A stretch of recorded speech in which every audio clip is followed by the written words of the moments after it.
आज की हमारी कहानी है अजय की, जो कि अपना बचपन पढ़ाई लिखाई और खेल कूद में ही बिताता था।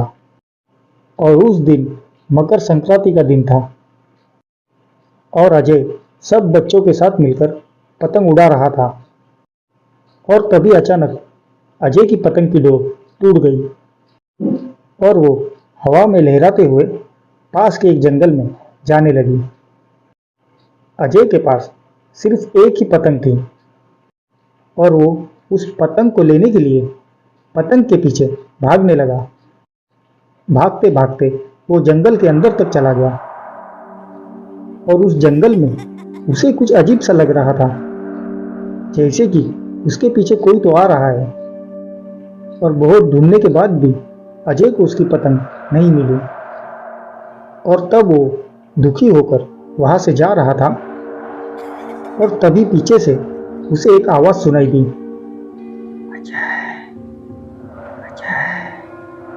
अजय जैसे ही पीछे मुड़ा और तब उसने देखा एक छोटे बच्चे के हाथ में उसी का पतंग था। और वो अपनी पतंग लेने के लिए उस लड़के के पास गया और वो लड़के ने उसे वो पतंग वापस दे दिया। और तभी उन दोनों के बीच में दोस्ती हो गई और दोनों साथ मिलकर पतंग उड़ाने लगे। पतंग उड़ाते उड़ाते कब शाम हो गई अजय को पता ही नहीं चला। और जब अंधेरा हो गया तो अजय ने घर जाने के लिए कहा, लेकिन वो लड़के ने अजय को मना कर दिया। उस लड़के ने कहा कि थोड़ी देर और खेलते हैं। और कुछ देर के बाद अजय ने फिर से कहा कि अब घर जाते हैं, लेकिन उस लड़के ने गुस्से में अजय को मना कर दिया। अंधेरा होने ही वाला था और अजय भी अब गुस्से में उस लड़के से कहा कि अब मैं खेलना नहीं चाहता, अब मैं घर जाना चाहता हूँ। और ये बात सुनते ही उस लड़के ने गुस्से से अपना मुंह फेर लिया। और जब अजय ने उससे कहा कि मैं घर जा रहा हूँ, और तभी अचानक वो लड़का गुस्से से अजय के ऊपर बहुत जोर से चिल्लाया।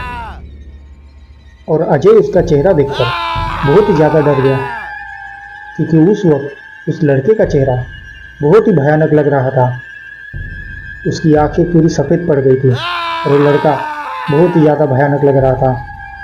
उसका ये भयानक चेहरा देखकर अजय वहीं पर बेहोश हो गया।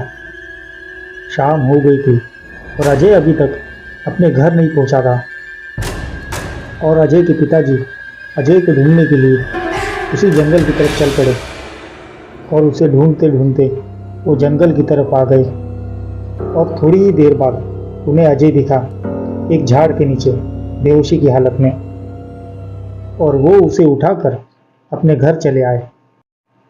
और अगले दिन जब अजय को होश आया और तब उसके साथ जो कुछ हुआ वो सब बताने लगा। ये बातें सुनकर अजय के घर वाले हैरान हो गए